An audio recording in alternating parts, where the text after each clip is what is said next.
What is up guys, Chester here, and in this video we're going to continue TwoFolds once again. Last video we just had a Christmas party with my house together with Caprice and my mother. So this time we're going to have a Christmas party together with Caprice and her family. So let's do this. Don't worry about it. I'd feel bad asking you to bike there. I wonder if I'm the only one in this car feeling on edge. Charlie hides it well if she is, and I don't think Caprice would ever admit to it. A big family meetup like this is supposed to be a huge, anxiety-ridden part of the dating process. With the feud between Caprice and Millie being the way it is though, leaving a positive impression is second to just surviving the assured awkwardness of it all in my mind. By the way, Caprice, what's with the present? I thought you dropped off all your gifts with me last time I came to pick stuff up. I was wondering why Caprice was traveling so light when these two picked me up. I remember Caprice buying her mom that cast iron for Christmas a while back, but the lone present sitting in her lap was way too thin to house it. For a special someone, maybe? Oh, probably for me. She achieves her desired effect of having me retreat into my scarf in a vain attempt to hide myself from view. I hope I get used to the teasing since it doesn't seem like there is going to be a stop to it anytime soon. Nah, Ollie's was in the first batch. This is actually for Millie. I was only able to pick it up and get it wrapped this morning. Oh, so it's a teen present for Millie. I wonder what it is. I really want to bury the hatchet so we can go back to making good memories again. All as well as she was able to mask her attention before. It's hard to miss Charlie's shifts in posture in response to that, her shoulders perking up as if 100 pounds had suddenly been taken off her back. I have a bad feeling about this Christmas.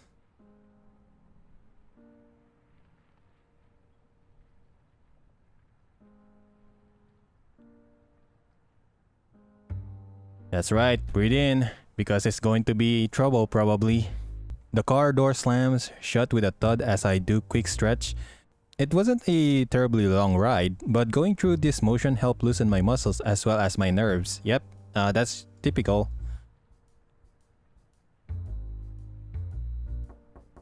I joined Caprice and Charlie at the door after finishing checking out as much anxiety as I can.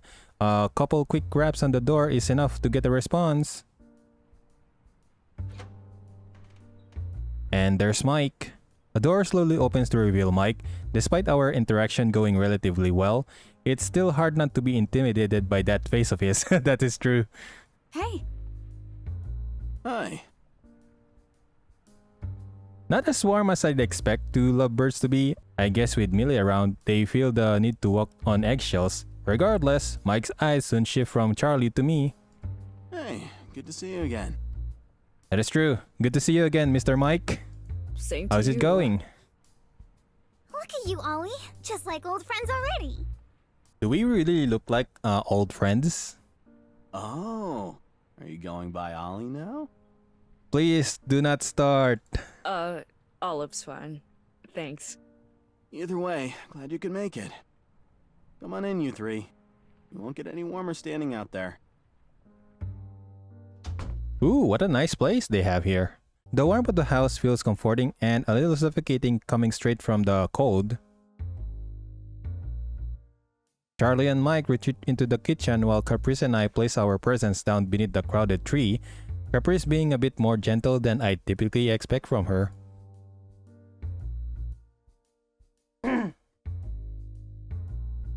The care in which she handled her gift isn't present as she flops onto the couch, beckoning me to join her with a couple quick taps on the cushion next to her. Alright, let's go. Do you have something to say, Caprice? I accept her invitation, giving the home a brief scan as I do. Despite being my first time here, it definitely gives off a nostalgic kind of vibe. What do you mean by nostalgic? Like, is it similar to our place? Notably, however, Millie doesn't seem to be around. This couch is older than me. Whenever we'd come to visit when I was little, I always felt like I could melt right into it. Oh yeah. I remember you mentioning something about knowing the Clarks since grade school. It goes back way further than that. Mine and Millie's parents were best friends way before either of us were born. Oh my goodness, that's a good thing to hear. But now they're going to tie the knot, so they have known each other for that long, huh? Our moms met in high school and were inseparable ever since. I've spent every Christmas here. And every other holiday, too. She looks back up at the tree now that she mentioned it. Quite a few ornaments have her name on them too. I had a vague idea of how things were falling into place already, but I didn't expect their history to be that lengthy. Just another wrinkle in this already complicated situation. Are you doing okay? Caprice inches closer to me, enough for our arms to be naturally touching. Yeah, it's just... Millie. I hope she actually shows up. Neither of us have had time to visit home in a while, so I get wanting to hang out in your old room for a bit, but... I don't know. Any annoyance in her voice quickly mellows to a more somber tone. Being caught in an argument with one of your closest friends for so long must be unimaginably exhausting. On the car ride over, Caprice talked about wanting to start making happy memories. Already, the weight of the whole holiday being different from the past one seems to be putting her down. I lean a bit into her, grabbing her hand and giving it a small squeeze. I can't imagine what this would be like if she were here alone. So at the very least, I want to remind her she isn't. She'll be down soon, I'm sure. You've got a gift to deliver, right? I mean, I have a feeling that it's a good thing that I am here just so I can lessen the problem when it starts. So, good going me. I don't get a verbal response like I was hoping for, but with the corners of her mouth tugging upwards, I consider the mission at least a small success. Dinner's just about ready. Alright, Mr. Mike, thank you very much. I jump at the sudden bout of noise, trying to hide it somewhat by transitioning straight to a standing position. Caprice doesn't seem fazed, but joins me nonetheless. Mike and Charlie have made their way out of the kitchen, eyes fixated briefly on the staircase before turning to us. Finally, it smells great! What did you cook? As always, don't get your hopes up. I haven't been practicing much since Millie moved out. One of these days, we're going to get you to accept a compliment. If you ever figure out how, let me know. I've been trying for about 21 years now. 21 years, that's so long.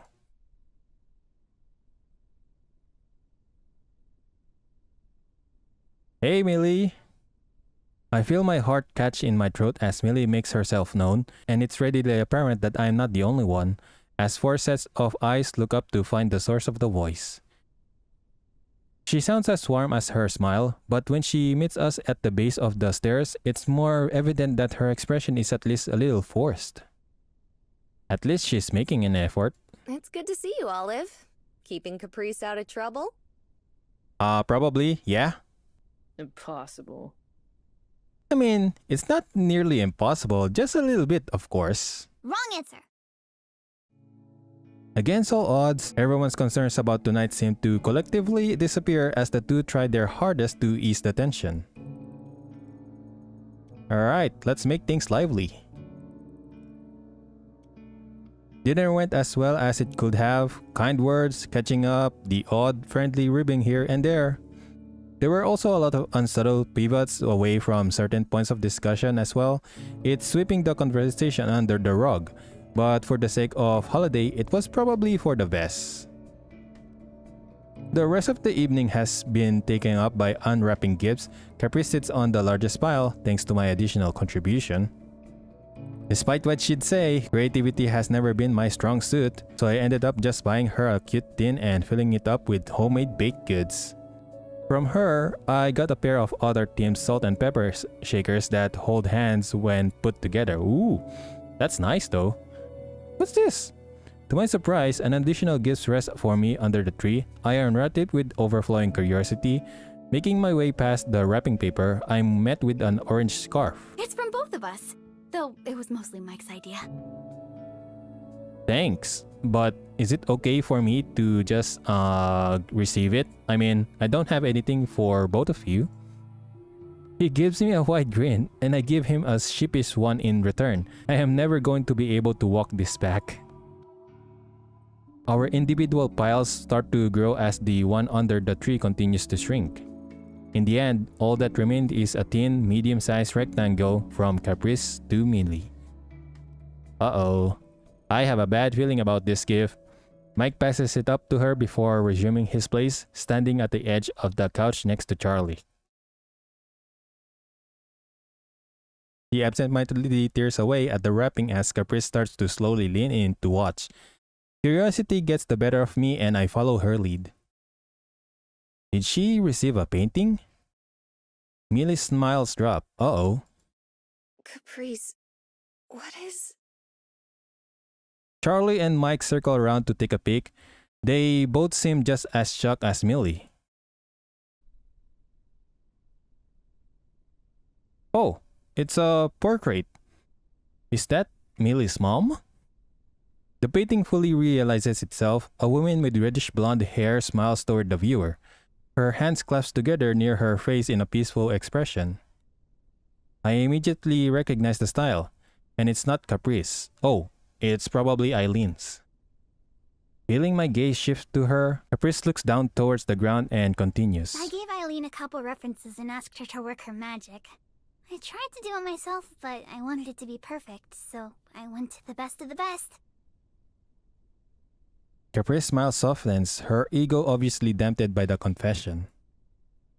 While that's one long-standing mystery solved, the other question on my mind remains unanswered. I figured that it'll reveal itself soon without me needing to prompt a potentially awkward discussion though. I know you still miss her a lot, so I wanted to get you this. Something brand new of her, like a new memory of her, sorta. I'm not going to lie, is it okay for a person to give their future siblings a portrait of their relative, such as a mom or a dad? Caprice speaks softly, the sincerity plain in her voice that just makes the accompanying silence that much more painful. I thought maybe we could hang it up somewhere, together.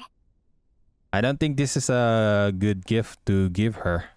I don't want you to forget your mom either, Millie. I wanted to prove that.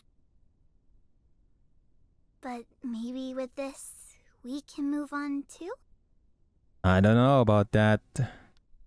As the final piece of the puzzle falls into place in my head, I feel a chill run down my spine. I'm so sorry, Millie. Time passes in total silence, everyone waiting for any sort of response. Ring is missing. Huh? Her wedding ring. Oh, well, that's not a big deal, I'm sure. Uh-oh, that's not something you should say. I mean, a wedding ring is a big deal because a wedding ring is a symbol of the ties of between two people. Not a big deal. It's part of who she was. Millie closes her eyes, transparently to push back some form of frustration while the rest of us look on. Look, I appreciate it, but I can't accept this. I'm sorry. Huh. Hey, come on.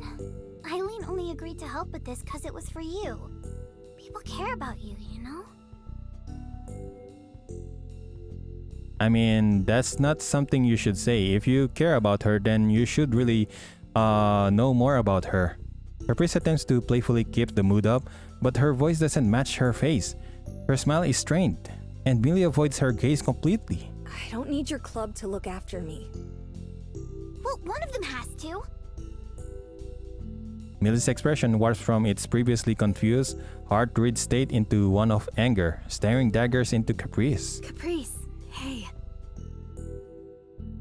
Charlie's weak attempt to talking down her daughter has an undertone of resignation. It's too late to put this back in its box and everyone knows it. You surround yourself with negative people and experiences and then wonder why you feel so down in the dumps. Oh no. You aren't stupid. You know the club stuff isn't what this is about. I have no idea what this is about. You never try to explain anything, and when we do finally get you to open up, it's all a big contradictory mess.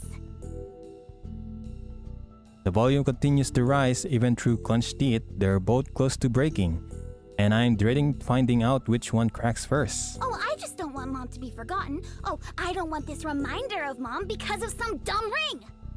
Ooh, whoa. It's not a dumb ring. Hey. If it's so dumb, then why are we all making such a big deal about your mom having one now? Caprice physically recoils back in anger, unsure of how to process that. Her mother keeps her eyes strained downward, fidgeting with the band on her finger. How can you even say that with a straight face? What's your problem? Oh, sorry. Guess it's only dumb when it's important to me. Lesson learned. Mom and I love you. I just want you to talk to us. And I just want you both out of my life! Ooh, my goodness, okay. Well, that's about it for their Christmas. Millie hastily grabs her coat from the coat rack and marches out the door with a definitive slam. I hope she will be okay. My side, Caprice is frozen, staring out the door that just closed. I go to reach for her hand to tell her that I'm here, but she gently pulls away and clenches her fist onto her lap. Turning my attention back to the couch reveals a totally different scene than the one that was there just minutes ago.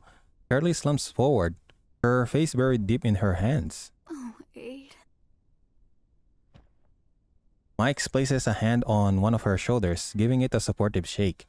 He gently picks up the piece of art that unraveled everyone's best intention for the night. It's a beautiful painting, Caprice. Thank you. I mean, it is a beautiful painting, but still, I don't think a portrait of a person's mother or a father is really a good idea to give to a person, knowing that one of their parents is going to get remarried. Wordlessly, Caprice stands and leaves the room, slamming the door to the guest room behind her. What am I supposed to do? I mean, it's not my problem, but I'll try to make things lessen, of course. Strandedly out of my element and with nowhere else to go, I head to the kitchen and bury all my emotions into the waiting pile of dishes, pots, and pans. As I clean, I feel my face getting hotter and tears spring at my eyes. I had no idea. If I did, I would have told her to do the otherwise. Could I have? No, you couldn't have. No matter how I think about it, I can only come back to her, all the time worrying over this painting, talking over it with Eileen in secrecy for months. How crushed she must feel now, wishing I could be there for her but being pushed away still ringing clearly in my mind. Yikes. The day ends when Charlie quietly approaches me, my arms deep in a sink cleaning the twice-washed dishes and offers me a ride home. And that's about it. That's the Christmas with the Clarks. Yikes.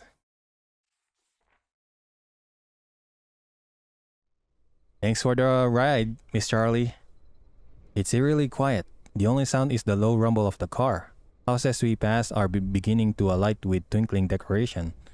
I don't really know what to do or say, or if I should do or say anything at all. It's easy to imagine the expressions Caprice and Charlie's are wearing. Wait, Caprice is here? Charlie, with a stressed, forward brow, Caprice staring out the window, quietly fuming. It's the quiet that concerns me. Instead, I have been occupying myself with my phone. It vibrates again. Well, that went about as bad as it could have then. What should I have done? You? Laughing my ass out. The writing club is dying a slow death and Mill's keeping it alive just to avoid talking about her feelings. Oh my goodness, like how many members are there? Haley is always hard to read, but not so here. I don't think I've ever seen a frustrated, angry Haley. Maybe it was wrong of me to text her about this, but I don't know who else I could have turned to. Like, what can anyone do at that point? I mean, I do not know. Like, try to invite other people to join the writing club, but with Millie's pressure, I do not know if they're going to survive. Also, Heather is there. I don't think it's going to last that long. It seems like she's really hurting. Obviously, I know that. How is she gonna heal if she pushes everyone away though? You and Caprice did what you could. You doing okay? Need me to turn up the heater? I'm fine. Caprice's answers comes quick, and she doesn't take her eyes off the outside passing by. It's not like they came here today intending to ruin the holidays. Each of them must have hope for another happy memory, like it's been every year before this. I feel bad, for I don't know both of them, and the parents. Yeah, but then again, they should have known this was coming. You think so? You don't? Mom and Dan announced the good news to Caprice, and expect her to keep it a secret till they can break the news to Mills themselves. Everything that counts, you knew the rest. A wedding is one thing. I didn't know about her mom. Whoa, seems like that might actually be part of the problem, huh? Never bringing her up, you know. I get it.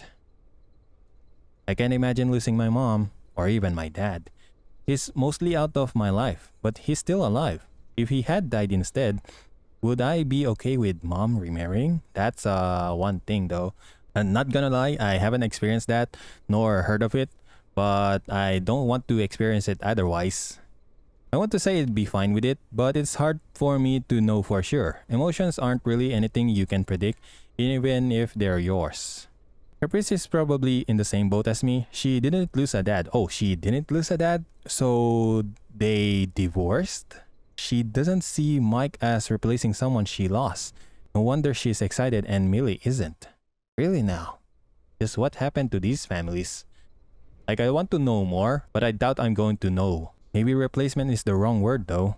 It's not like her mom is being replaced, right? It's a new phase in life or something, especially considering it's been so many years. That's not a proper thing to say though. Do you think they should have had separated Christmases? I don't know if there's a good answer to that. I don't think Caprice would have wanted to do that. She was looking forward to today. I steal another glance at the front seat if there is a change in their mood. I cannot see it. I know. Look, just do your best to be there for her. Don't need to tell me that because that's the only thing I can do for now. I'll talk to Mills. Or try to, lol. Alright. Good luck with that, Haley. Okay. Thanks for letting me know about all this. So I won't say anything stupid later. Like, I don't know, how'd it go? True, you really don't know how to approach Millie after that incident. No worries. You're a good kid, Olive, unless you're secretly not. I'm probably either of them. Probably. You have to tell me if you have a dark history. My worst crimes are behind me, don't worry. You all say that. We're here. The car stops just outside my apartment building as I lost track of where we were.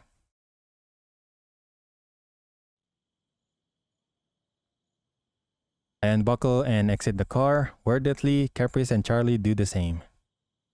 I meet them both around near the front of the car, huddling into my scarf for warmth.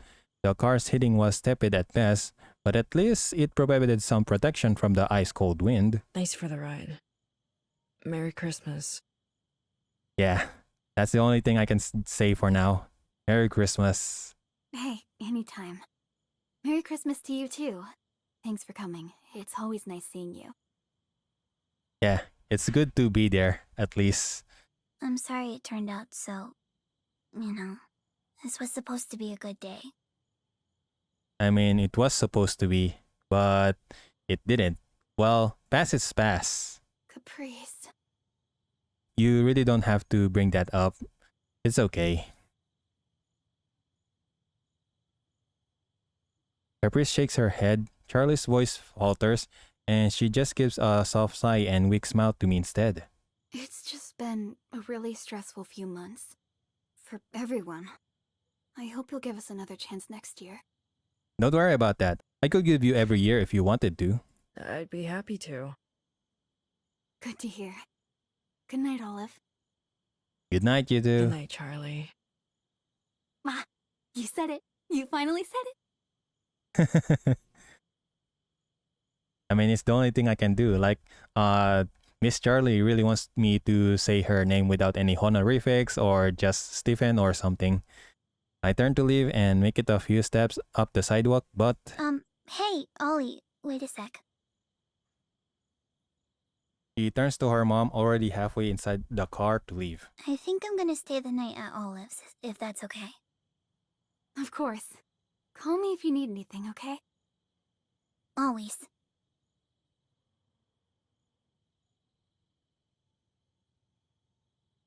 Caprice gives her mom a quick hug, and the two exchange quick goodbyes and loves yous before she rushes up a few steps after me. Hey, so I'm staying here. That's fine by me, I guess. So I heard. Come on in.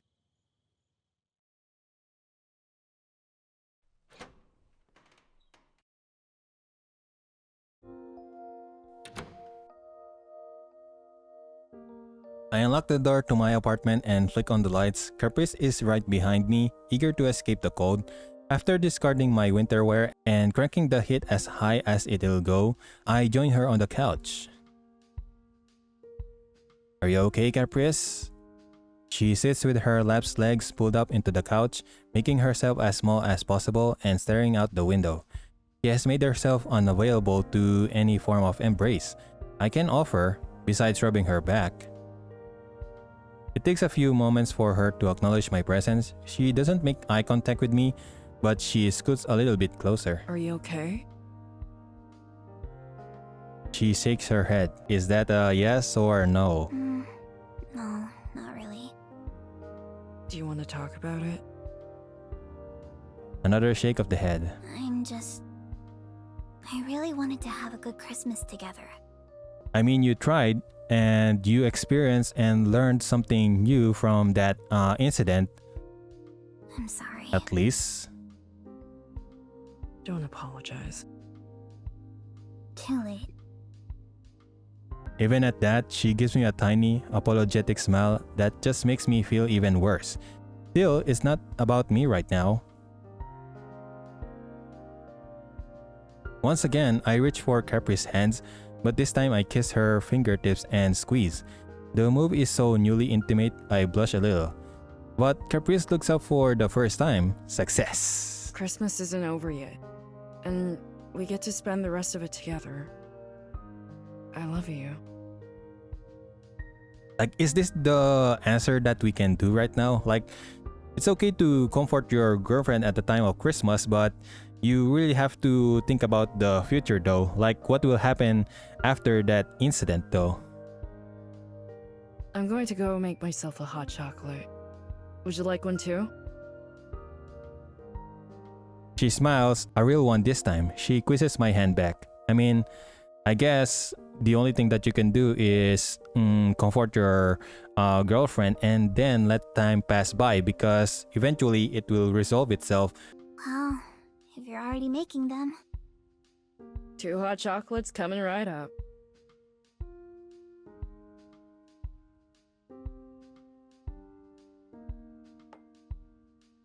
It's not long before I return, handing her a mug before I sit down next to her, going slow as to prevent spilling my own. I made sure hers was given the works, with extra whipped cream and some chocolate shavings.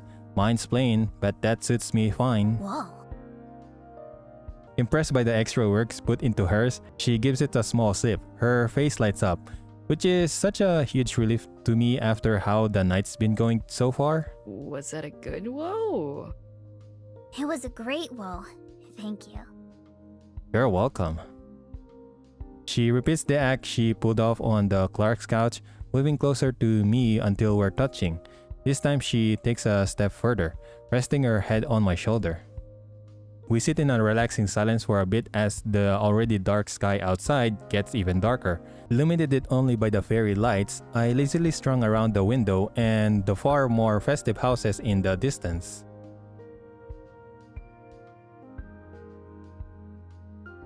After a few more sips, I feel Caprice shifts a little next to me.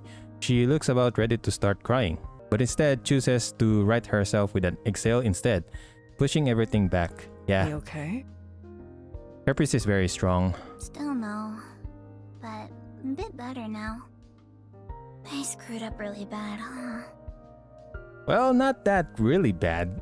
You just screw it up a little bit bad. She rotates the mug in her hands. Parting of me wants to try and steer the conversation to spare her possibility of dragging herself through the mud again.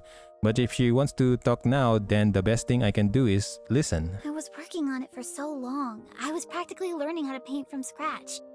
All that effort just to try and make something good enough for her. I know, I must sound like a big hypocrite. Normally I'd be all, it's the thought that counts and it doesn't need to be perfect. That is true. That is what everyone thinks. Like, it's the thought that counts, but the thought is not enough.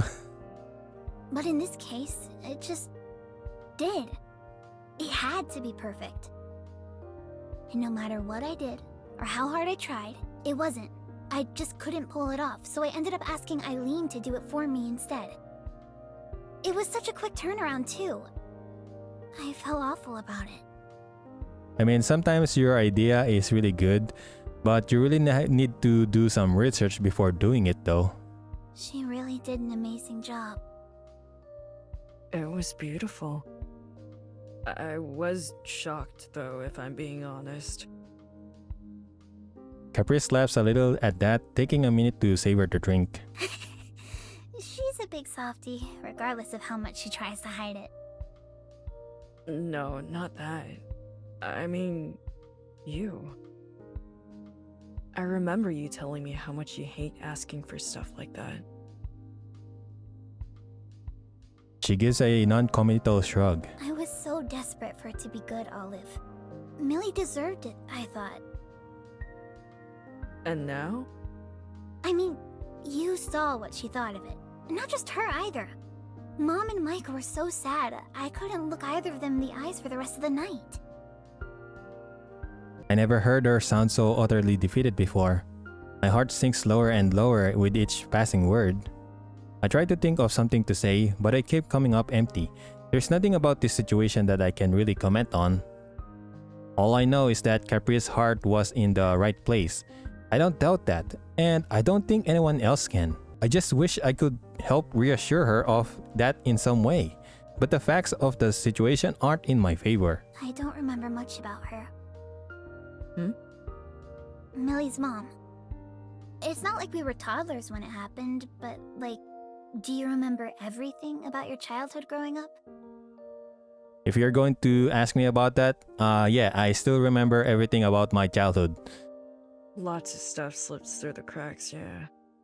But sometimes people really just don't want to remember their childhood because they want to move on and be adults now. Yeah, and as close as our families were, I still didn't see her every day or anything. I don't remember much. I only ever remember her being kind. And I remember how happy Mom was whenever we were around Millie's family. But it's really hard for me to think of specifics. She takes a sip of hot chocolate, trying to piece together her next sentence. Then she takes another. I remember other things clearly, though. I remember Millie crying. I remember hugging her as tightly as my little arms could. I remember falling asleep with her on the couch, nestled between Mom and Mike.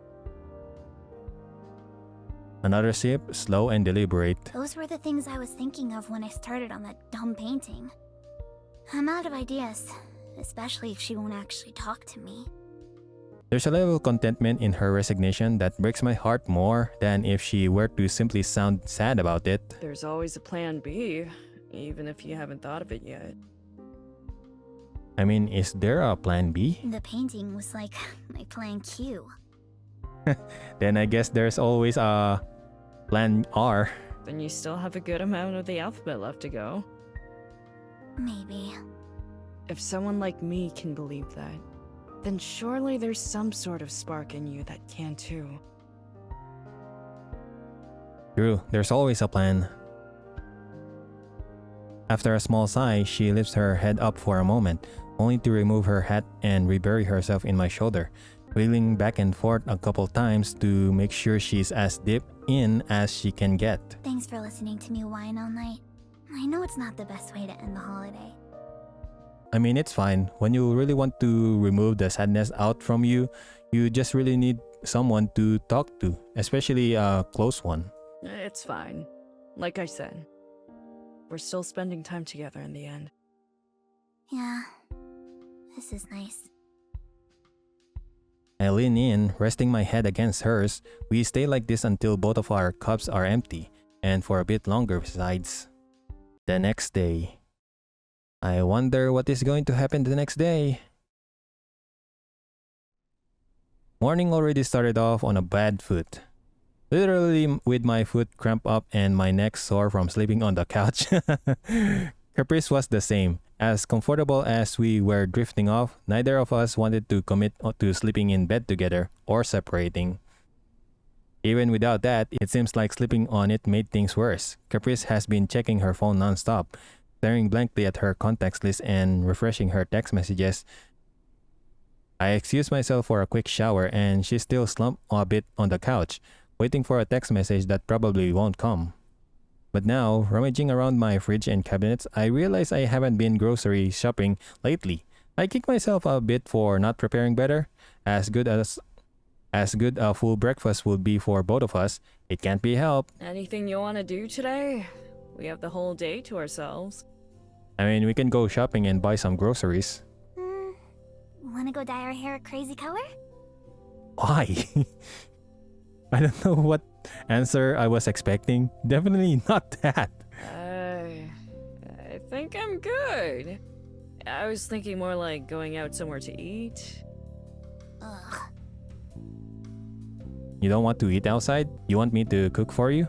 Catching herself by surprise, she finally looks up from her phone, guilt written across her face. She flails her hand as she continues. Oh, gosh, sorry. That wasn't because of you. I was just joking. I don't really feel like going out at all right now. I'm okay skipping breakfast. I'm not really hungry. That's not a good thing. You really need to fill yourself with breakfast to have at least a little amount of energy. Will coffee do?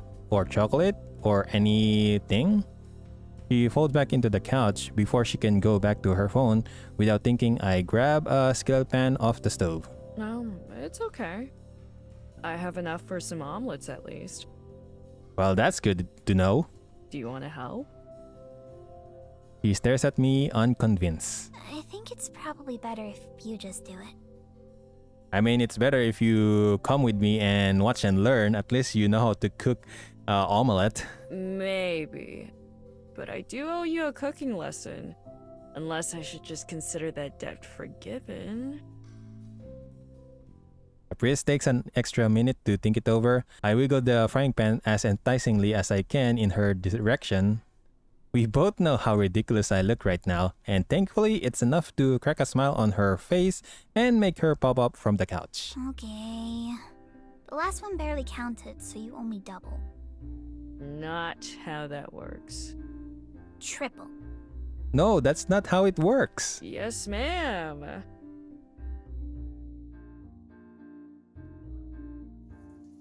Smell of cooked eggs filling the kitchen is nigh overwhelming. Fold it. Ah! No. More like... You do it! How can you learn if you're not going to do it yourself? She thrusts the spatula in my direction, letting go of the pan in front of her and immediately taking a step back. I take it and try to salvage the current mess. Oh my goodness. It's definitely not an omelette. The eggs have stuck into the pan and the uneven flipping have made it more like a half-cooked scramble. Well, guess you just have to make it into a scrambled egg. It's not burnt at least. I added a bit of milk for fluffiness and after a couple more moments, scraped the finished scramble into a plate next to the other misfits. You're doing fine. Don't worry. We can try again. This was stupid. What a waste of eggs. How many are even left? Like 4 out of the entire dozen? Oh my goodness, did we really empty the whole pack? Like, did we really use like how many eggs? 8 eggs? Her voice is uncharacteristically angry, but her face is red with embarrassment and frustration. She wipes her face, refusing to let any tears fall. Now you know what I feel when I try to first paint. We have gone through most of the eggs. None of the omelets have really come together for her like the first one I made as an example, but they still look delicious. Let's just eat, it's fine. Despite her words, she's already cracking 2 more eggs into a bowl. She whips up the omelette quickly, stirring with all her pent-up frustration. I put the spatula on the counter next to her silently while she turns to grab another plate. I put the heat on the stove down a tiny bit to account for the pan already being pretty hot by now. It's just eggs. They taste the same no matter what they look like. What's the difference if it's all soft and fluffy and perfect or messy and scrambled and terrible? You got a point. Point taken. The butter sizzles in the pan and she swirls it around with the spatula as she adds a tiny bit of milk to the egg mixture with herb odor. Grumbling, she pours the mixture into the pan and on this attempt, she waits. She stares at the mixture, brows knitted in concentration until it begins to yellow and bubble up. With a slow, deliberate motion, she traces underneath the omelette to make sure none of it's sticking this time. Then she tilts the pan forward as she flips the top half of the omelette over on itself. She covers it with a lid, counts to a full minute. 58, 59, 60. Is it done? Looks like it. Here, can you scoop it onto the plate? Okay. Does it look okay? Looks perfect. Wow, she really did it, huh? You're just saying that. Do you want me to find criticism? She hesitates, looking at the plate. The omelette is fluffy. The minced ham dots the surface with color, and the cheese is melted beautifully. Well, when the pro chef says it's good, then I guess it has to be, huh? Let's eat. 8+ for you. Let's go, Caprice is learning. She perks up at the genuine grade for her work. She bites her lips a bit, and tired as she looks, she is flushing a bit with pride. I can't help it, I give her a little kiss on the cheek. We bring all the undercooked, overcooked, mishap, and broken omelettes to the table for our second feast in the last 24 hours! Oh my goodness. It smells so good. She breathes in the spiced coffee from her mug. It was a gamble, knowing her, but it seems like I put enough sugar and cream into it to make it palatable. Yeah, it's very Christmassy. Can't believe it's already come and gone. The build-up always feels the longest, huh? And then it's over. It's worse when you're a kid. December used to feel like it lasted an entire year. Yeah, I get that. Mom would always try to be sneaky about presents, always asking me what I wanted without actually asking. For most of my childhood, I spent Christmas alone with her. That was if she got work off, and she always tried to. Oh, mine too. She giggles. I'm glad we can share memories like She this. tried to hide them over at the Clark's place so I couldn't find them. But I wised up to that. There was a year I tried to get Millie to help me search. We looked all over, but we got caught before we could find anything. The Clark house always felt so big. So many places to hide. Them having 2 whole floors blew my mind as a kid. I can't help but laugh at her nostalgia-induced frustration. I guess it's something a lot of people would be able to relate to. My mom always Do hid you stuff relate in to the that? same place. I don't. After we moved to the apartment, at least. I think trying to peek is more fun than seeing what's in there. Then you ruin Christmas morning. Oh, have you moved a lot? A few times, yeah. We used to celebrate with my dad and grandma when I was really young. After they divorced and we moved out, Mom always made sure to decorate the place to make it feel extra special. Okay, so take note, Olive parents are now divorced. Oh, I'm sorry, I didn't know. I shake my head. There's a bit of somber feeling in my chest as I recall that far back. The big, beautiful tree packed to the brim with presents, the smell of pine sap, and a home-cooked meal. It's quickly put into perspective when I remember all the shouting, all the fighting. Has it always been just you two? I don't know how long it was that Caprice asked me that question. In all ways that it matters, it has been. I'm happy it happened.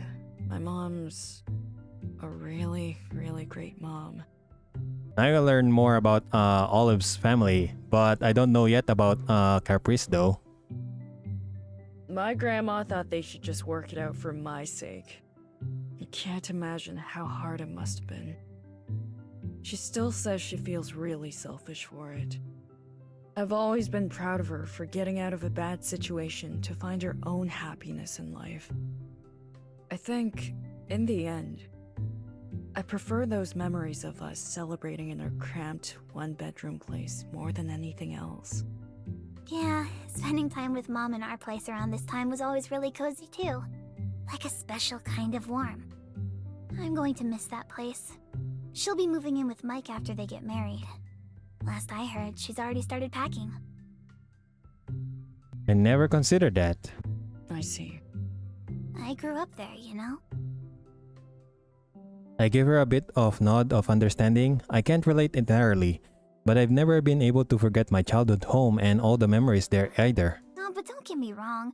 I'm happy Mom's marrying Mike. It's like you said, I really want my mom to pursue her own joy for once, and I'm excited that our family is growing. I wish Millie understood that this is just the family we've always had coming together. I guess her perspective on it is a little different. True. Looks like it. We eat in silence for a moment. I was hoping yesterday would come up so soon, especially with how well the morning's been going. But I suppose it was inevitable. I'll miss it. Honestly, I miss it now. A lot of the time. She pokes at the last bits of her scrambled eggs. More and more lately. I should probably go visit Mom before she moves out of the place. Actually, I had planned on going back with her yesterday before the sudden change in plans. I'm tripping all over myself this morning. Last night was really nice. I don't regret it for a second. You're fine. I get it. She must still be distracted over how things went yesterday. I could never blame her for that. I think you should definitely take that trip soon. Sounds like it'd be good for you. Yeah. I'll give it some thought. She's not too far, but it might have to be an overnight trip. Well, that should be fine. Still some time before school starts up, right? Yeah, plenty of time. She goes back to her food, taking another forkful. We can take today a bit slow, though. Yep, that is true. Act 3. 2-point perspective. Wow. That was a long chapter 2. First and foremost, I hope everyone had a great holiday. Yes, I hope everyone is having a great holiday right now because I am going to stop the video up to this point. So I'm going to continue the next part of this video next time. So anyways, thank you so much guys for watching the video. Chester here, and I'll see you guys next time. See you.